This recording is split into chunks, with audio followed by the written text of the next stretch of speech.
자, 오늘은 세계에서 가장 무슬림 인구가 많은 나라, 인도네시아에 대한 이야기를 해볼까 합니다. 근데 이슬람이 인도네시아에 전파된 과정은 우리가 흔히 생각하는 것과는 아주 다른 굉장히 독특하고 흥미로운 역사를 가지고 있습니다. 네, 이 숫자 좀 보세요. 무려 2억 4,500만 명, 인도네시아에 살고 있는 무슬림 인구입니다. 전 세계 1위죠. 정말 어마어마한 숫자입니다. 아니, 근데 좀 이상하지 않나요? 이슬람이 탄생한 중동 지역에서 인도네시아까지는 수천 킬로미터나 떨어져 있잖아요. 어떻게 이렇게 멀리 떨어진 섬나라가 세계 최대의 무슬림 국가가 될 수 있었을까요? 이게 바로 오늘 우리가 풀어볼 수수께끼입니다. 네, 바로 이겁니다. 핵심은 정복이 아니라는 점이에요. 흔히 생각하는 것처럼 군대가 쳐들어가서 강제로 종교를 바꾼 게 아니고요. 인도네시아의 이야기는 상업, 그러니까 무역과 문화를 통해 아주 평화롭고 자연스럽게 이루어진 과정이었습니다. 자, 그럼 그 비밀을 풀기 위한 첫 번째 단서를 찾아 떠나볼까요? 바로 바다, 무역로에 그 답이 있습니다. 모든 것의 시작은 상인들의 배가 드나들던 항구였거든요. 이 거대한 변화의 씨앗이 어떻게 뿌려졌는지 그 뱃길을 한번 따라가 보시죠. 이 타임라인에서 우리가 주목해야 할 건 바로 속도입니다. 7세기에 처음 스쳐 지나가기 시작해서 13세기에야 겨우 흔적이 나타나잖아요. 무려 600년이에요. 이슬람이 인도네시아에 정말 천천히 아주 오랫동안 스며들었다는 걸 알 수 있죠. 왜 하필 바닷길이었을까요? 답은 간단합니다. 훨씬 빠르고 돈이 됐기 때문이죠. 당시 육로인 실크로드보다 이동 기간이 절반이나 짧았고요. 무엇보다 유럽인들이 환장하던 후추나 육두구 같은 고급 향신료가 바로 이 지역에서 났거든요. 그러다 보니 인도네시아 군도는 자연스럽게 아랍, 인도, 중국을 잇는 국제 무역의 허브가 될 수밖에 없었습니다. 바로 이 지점에서부터 모든 게 시작됩니다. 무역을 하러 왔던 무슬림 상인들 중 일부가 아예 이곳에 자리를 잡기 시작한 거예요. 현지인들과 결혼도 하고 커뮤니티를 만들면서 살다 보니까 그들의 종교와 문화가 아주 자연스럽게 퍼져나가기 시작한 거죠. 자, 이렇게 상인들이 뿌린 씨앗이 이제 본격적으로 싹을 틔우기 시작합니다. 이야기는 이제 단순한 문화 교류를 넘어서 최초의 공식적인 이슬람 국가, 즉 술탄이 다스리는 왕국이 세워지는 단계로 넘어가게 됩니다. 이게 그냥 그랬을 것이다 하는 추측이 아닙니다. 아주 구체적인 증거들이 남아 있어요. 1297년에 만들어진 술탄의 묘비, 동방견물록을 쓴 그 유명한 마르코 폴로의 기록, 또 위대한 여행가 이븐 바투타의 기록까지 이 모든 게 13세기 후반에 이미 이 지역에 이슬람 왕국이 존재했다는 걸 명확하게 보여주고 있죠. 역시 지리적 위치가 정말 중요합니다. 지도 한번 상상해 보세요. 당시 가장 핫한 무역로였던 말라카 해협의 길목에 떡하니 자리 잡고 있었으니 얼마나 번성했겠어요. 이 아체라는 지역은 막대한 부를 바탕으로 동남아시아 이슬람의 문화와 학문의 중심지로 성장하게 됩니다.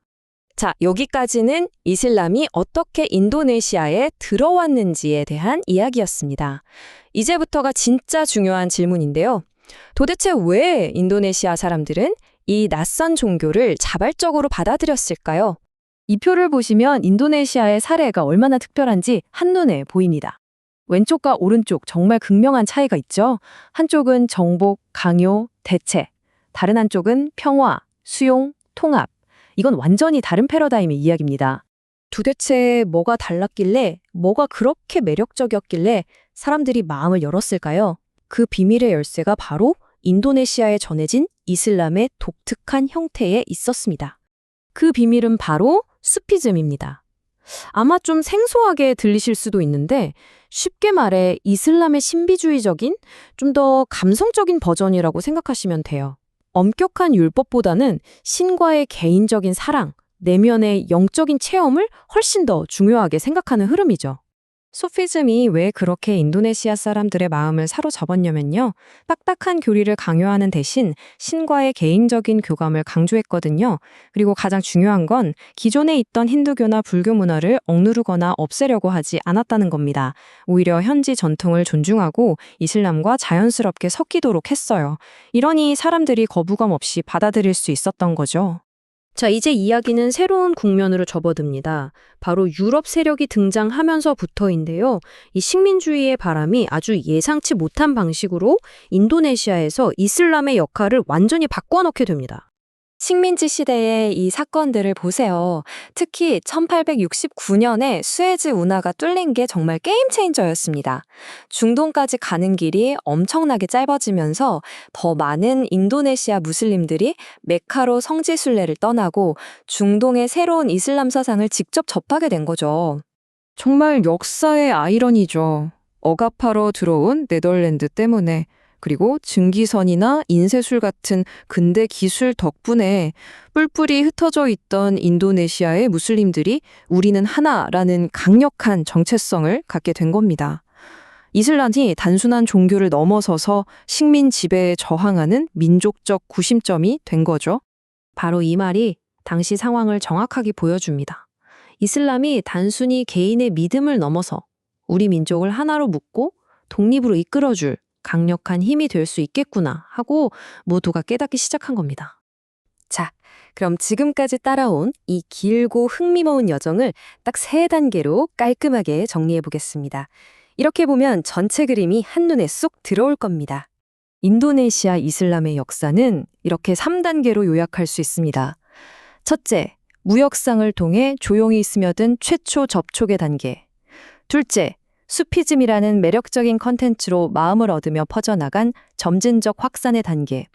그리고 마지막으로 식민주의에 저항하며 민족의 구심점으로 거듭난 근대화 및 강화의 단계. 접촉, 확산, 강화. 이 3단계를 기억하시면 됩니다. 마지막으로 이 질문을 한번 던져보고 싶습니다. 힘으로 억누르는 게 아니라 매력으로 마음을 얻고 다른 문화를 배척하는 게 아니라 포용하면서 거대한 문명을 이뤄낸 인도네시아의 이야기. 이건 오늘날 우리에게도 시사하는 바가 크지 않을까요?